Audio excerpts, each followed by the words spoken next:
Welcome to Manager Tools. After you get your goals, part 3. This cast answers these questions. What do I do when I get my goals from my boss? What do I do if my boss doesn't give me clear goals? Well, if we want answers to these questions and more, keep listening. We've recently made a change to our website, manager-tools.com, which allows for us to list for sale every remaining Virtual Effective Manager conference for the remainder of the year. Right now online, you can sign up for a Virtual Effective Manager conference event in October, November, or December. If you're wanting to join us but must delay, it's all right. Make your own choice today. Okay, so once you've done all that, and let's say everyone agrees with your goals and they think what you've done is great, there's still one more meeting to hold, right? You have to finalize it with the team. Yeah, you finalize. And I'll just mention again, you might have had 2 of those last meetings. And look, if you're a new manager and you don't know what you're doing, don't be afraid to have 3. Just don't. If you make some progress, but not enough, and then you make some more progress. And look, if in the second meeting, you realize that the reason you didn't get all the way is because you've got one stick in the mud. You've got one person saying, no, I don't like that one. No, I don't like that one. No, I don't like that one. Then override them and say in the middle of the meeting, when you realize they're working for their own ends and they're not trying to collaborate, when they say, no, I'm not comfortable with that one. And you can say, okay, thanks for your input. I accept it. We'll consider it. That one's a done deal. Let's move on to the next one. Okay. You can, using your role power, we don't want you to use it too much, but you can do that. And I suspect after that, that person won't speak up too much and they'll be the ones slouching with their shoulder blades below the back of their chair. And then when the meeting's over, if you felt they were not collaborative, not communicative, maybe even slightly disruptive or selfish, don't hesitate to ask them to stay behind and say, hey, look, everyone else was trying to work together here and you weren't. What's going on? If you wanted to give them feedback, you say, hey, can I give some feedback? When you say that won't work and you don't have a better idea, that comes across as selfish. Can you work on that for me? Okay. And there may be several instances and you might say, can I give you some feedback about the meeting? You use the event-based feedback model. If you don't know what that is, there's a cast for it on the feedback section of the Map of the Universe, where I would say, can I give you some feedback about the meeting? And he would say, sure. I said, when you did that, that wasn't helpful. When you did that, that was directly contradicted what I had suggested the whole meeting was for. Can you do that better? When you did this, that wasn't helpful either. Can you do that better? Okay. And I'm just going to go through all the things I didn't like. And then I might at the end say, and this isn't feedback, but if we're going to have a meeting where we're going to be collaborating and you're going to take your toys and go home, if you're going to pout, if you're going to cross your arms and slouch down in your chair because I disagree with you on 1 or 2 things, that's not professional. It's not impressive. It's disrespectful to your peers. I don't consider myself disrespected. Maybe that's what you intended. I just think you were behaving poorly, and I'd like you to change that.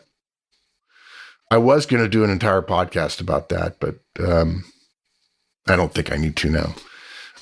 Okay, so we've had 1 or 2 or 3 meetings. Now we're going to finalize our goals. Even if everybody agreed with the goals, even if everyone kind of goes, wow, I think we're there.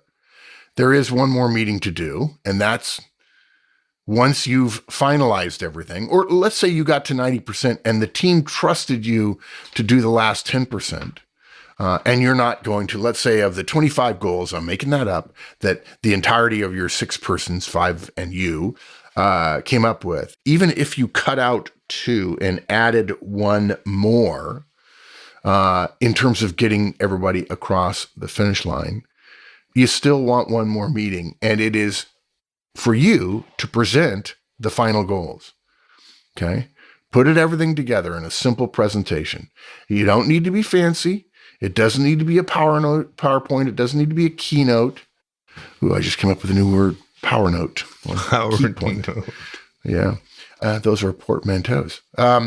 It can be a spreadsheet if that's how your team likes to work. I wouldn't do it that way, but I could understand how some people would. I think that you don't want to present from a spreadsheet where everybody's looking at their screens of their laptops. But look, if you're doing this in 2020 and people are working from home, then you're probably going to have to share screens. And if you are doing this in 2020 or even in 2021 and you've got working from home problems, the solution to that is to have people create their goals in Word or Pages or Byword or whatever text editing software you like and share their screen. Now I know what you're saying. Wait a minute. Why don't I just email everybody a Word document, right? In 12-point Helvetica. Yeah, okay. Exactly. No. First of all, not everybody will print it out. Not everybody will call it up, and you'll be talking to their foreheads. They won't pay any attention at all. Okay.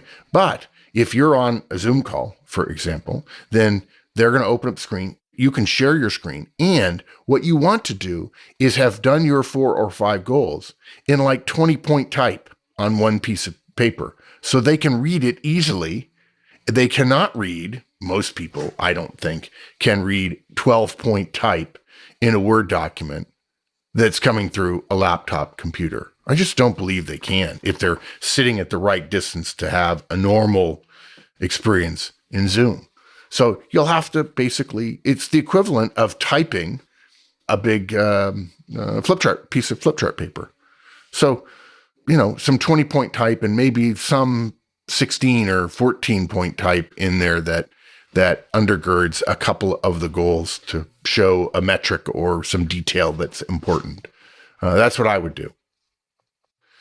And I got started that way because I started thinking about somebody presenting, just sharing, an Excel spreadsheet with everybody. If I were meeting in person, I would write it up on a whiteboard real big so everybody can see it no matter where they are in the room, or I would do flip charts in advance. And by the way, this is called visual record keeping. It is far better for everybody to be staring at the same visual record, at the same document, at the same words, at the same thing, than giving out those a version of that thing, a spreadsheet on somebody's laptop, a Word document that they could print, a PowerPoint or a keynote that they could print, and assume they are doing it. Because, by the way, if it's not on their computer when they are looking at it in their hands or on their desk, they're not looking at everybody else in the meeting. Whereas if you're in a meeting, you can see and feel how everybody else is doing, even as you're looking at the shared visual record of your discussion. Okay. All right. So the point of you doing this is to present you and the team's work back to the team and gain agreement. Now, you don't have to have some formal, okay, raise your right hand, are we on board with this? You don't, if you don't want to. But you might if you have that kind of team. But the point of this is to officially codify the goals. Say, okay, these are our goals. Yeah, and you want people to make a public agreement that they understand them and they're committed to them. That's part of, getting people behind doing it. Yeah. And if the same person that was petulant in the last meeting is sitting there not looking at the goals, when you say, okay, let's go over them one more time, high level, it'll take 5 minutes. Here's what we're going to do. These 2 goals are in conflict. We've agreed how we're going to adjudicate that conflict. Here's what we're going to do. Everybody cool with this one? Cool with this one? Cool with this one? And the person's just sitting there, arms crossed, not paying attention, fiddling with their phone. We're having a different discussion. Yeah, it depends on the person. You may choose to call them out, or you could wait until afterwards. I probably wouldn't call them out. It would take a pretty significant, maybe if they're just having a bad day and I could tease them and I know they would perk right back up and join the conversation, that's great. But if there has been any latent sort of petulance, then I probably would say to him, hey, why don't you step outside if you're not going to be engaged? Or I'll just say, would you please join us? And if he doesn't, then I'll just wait until afterwards. And I would not give them feedback in this instance. And the reason why I would not give them feedback is because this is one of the most important conversations we're going to have over the course of the next year. That kind of behavior is tearing down the team, And if it's the second or third instance of it, I might choose to give them feedback about the behavior. And then I might go further and say, what you're doing is offensive to the team. It's not professional and it needs to change. If it doesn't change, there's no place for you here. I could absolutely see myself doing that because that's not like being a little bit miffed in a weekly staff meeting. That's not like having an off day in a one-on-one. That's not like going to a meeting with somebody else and being a little bit snarky, right? This is different. This is you and your colleagues agreeing on your goals that you're going to be held accountable for over the course of the next year. Okay. If you have done this and you have been trying at the same time that you're codifying goals, figuring out what your metrics are going to be and you're reporting and you're tracking, you've probably discovered something. Mixing those two things is bad. Okay. There's goal setting and then goal agreement, and then there's reporting and tracking and measuring. If you try, as you get close, if you think you're 90% of the way there to your goals, and then you say, okay, now, as we go the last little bit, let's agree on our metrics. You say, okay, we're going to do both. You will find that you will start getting disagreement on the goals creeping back in as you discuss measurement. I've seen it happen a bunch of times. It took me several instances to realize we started backsliding on the goals when we started talking about measurements, okay? Your team is going to be tired. The psychologists call this, they are suffering from a low ego strength, which is the ability to make smart decisions, by the way. And your ability to make decisions throughout a day is lessened by every decision you make, interestingly enough. So lots of decisions prior lead to poor decisions that are made at the end of all the others. So just nail the goals. We've got a ticker on top of the website showing how many one-on-ones and feedback people are reporting each week. Did you know it comes from Roadmap?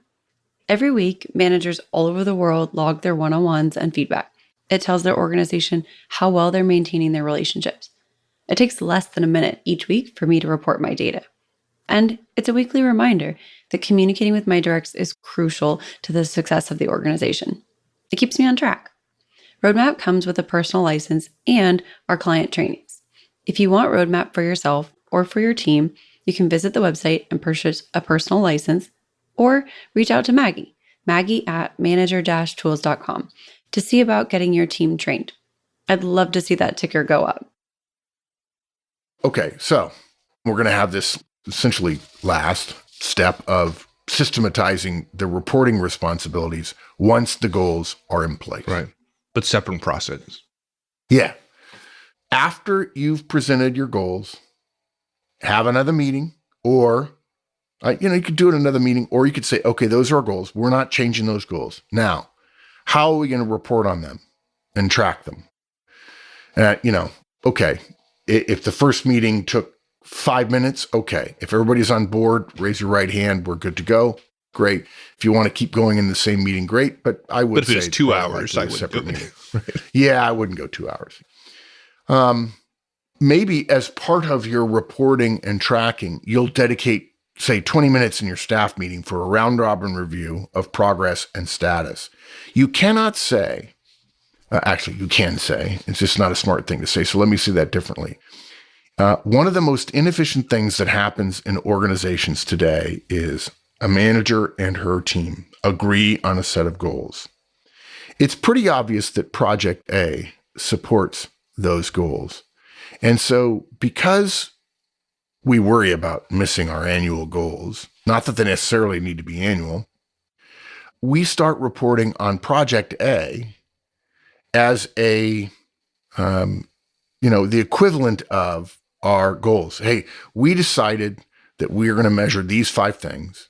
And oh, by the way, it's pretty clear that these 3 or 4 things that we're going to do, these projects, these initiatives, these sales pushes, these new pieces of software we're going to buy, or these changes we're going to make that is going to allow this cost saving. The project becomes representative of the goal. Okay. But that's bad thinking, because the project is just something you're doing to get to the goal. What ends up happening is people start imbuing the project with the power of the goals, And as in result, we start talking about the project, but we don't ever connect it back to the goals. So when you say, okay, we're going to give 20 minutes in our staff meeting to go over our goals, you can't have people reporting on project X and Y and Z during this portion of the staff meeting. This portion of the staff meeting starts with, okay, here are our annual goals. Now, maybe you've decided to break them down into quarterly goals.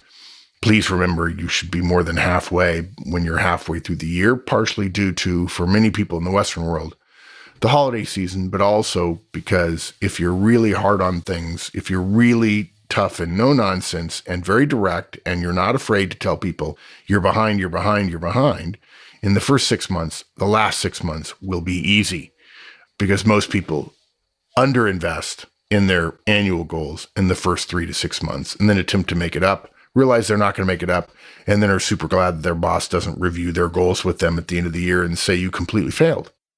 Okay? So maybe you decide, this is a suggestion, that you take 20 minutes in your staff meeting and every person reports on their portion of the annual goals. Don't laugh at this, okay? If you don't do it week to week to week to week, if you don't have any metrics for it, that's going to be a problem. Now, look, you can use Manager Tools one-on-ones to do this, but it's harder than it looks to be talking to everybody every week. You could choose to say once a month, my portion of the one-on-one is going to be a review of your annual goal progress. Just keep in mind that every one of those months is essentially 10% of the year. If you have a bad month, you've lost 10% of your traction. Now, you can do it, but you'll notice I said my half, the manager's half. You don't want to mandate to your directs that if you use one-on-ones, some part of their portion of your one-on-one is going to be used to go over their goals. No, that's soft agenda setting. Yeah. We don't do and that. that's counter to the principles of Manager Tools 03s. Now, look, you could do that, and then you could do something else, and you could do something else. And then your one-on-one is no longer a Manager Tools one-on-one. It's just a reporting process. It's the way I used to do one-on-ones before Yes, exactly. you consulted. They're briefing me on what I want to know. Yeah, exactly. It's great. It's awesome. They come in prepared. They talk for an hour. I ask a bunch of questions. It's great. It's awesome. Yeah. No, don't do it, folks. Don't do it. Yeah. So now in your portion of the one-on-one as the manager, you could ask them to cover those things. And if somebody says to you, hey, you said last week you're going to cover this, I want to cover it. Say, no, we're going to cover it during my portion. You don't have to talk about this. You need to come ready to talk about it, because who goes in to see their boss without knowing what their status is, what their metrics are, what their reporting is regarding their daily, weekly, monthly, yearly goals? Nobody, I think. Actually, a lot of people do, but they shouldn't. Not smart that should people. is a good management word. Yeah, exactly. So you're going to have to cover goal status and progress and problems in your portion of the one-on-ones. Now, the first few times you do that, it's going to eat up most of your one-on-one, because you're going to have to get used to remembering every single person's goals and objectives and having some sort of note-taking device so you can keep track and so on. You could also set up online systems. You could break down your goals into 50 weeks of the year. Say you're going to do 2% each week.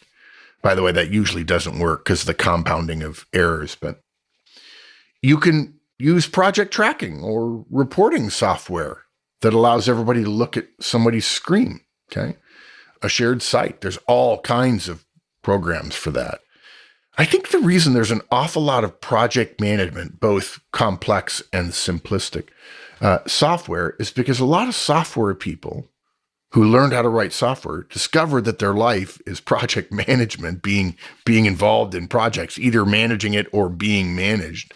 And they don't like whatever tool they were asked to use. And so they decide to write project management software. And I've not found one that I absolutely love. There's a lot that I like, but not one that I love. Look, software is great for asynchronous updating, reporting, reviews. You know, your direct finishes something, she goes in and updates something on the website, and you can look at it anytime you want. Why you would go into a one-on-one with somebody looking to talk about their goals, and if there was some sort of shared reporting, you didn't spend 2 minutes looking at the shared reporting before you went into one-on-one. I don't know. Look, on the other hand, I mentioned software people wanting to come up with their own project management software. Whatever you do, Don't burden your annual or quarterly or semi-annual goals with a project of, well, in order to track these, we'll need to come up with some new project management software. So one of our projects will be to vet, test, and customize and purchase or lease brand new project management or tracking software. Don't do it. Okay. It's a waste of time. And I promise you, whatever they're complaining about now and whatever suite of tools you use, if you use electronic tools, they will find simply something different to complain about in the new one. Whatever you do, keep it simple. The key to reporting is not the venue or the software or the presentation or the graphics. The key is discipline. Isn't it always? Yeah. And discipline can't be decided upon in advance. It has to be delivered real time for weeks and weeks and weeks and weeks. Discipline is the hero of boredom. And there's some boredom in our professional lives. And discipline is the way you conquer it. All right. So summarize this thing. Yeah. Whether your boss does his job or not, whether he or she has goals for you, you can still do your job for your team by collaborating with them on what their goals will be. Draft something, iterate over a couple of weeks, separate your goal design process from your reporting process, and don't think that software or graphics will provide what really matters, which is discipline week in, week out. That's it. Yeah. Awesome, dude. Sorry it went so long. We've mentioned a couple podcasts. There's Getting Your Goals from Your Boss. If you haven't listened to that, you might find that terribly useful. And I think we mentioned Professional Subordination as well. We did. Another great podcast. So folks, if you want some supporting information about what we've talked about here, go to the website, www.manager-tools.com, and do a search for those. I think you'll enjoy them. Cool. Thanks, everyone. That's it. And we'll come back next week with a new topic. In the meantime, have a great one. Take care.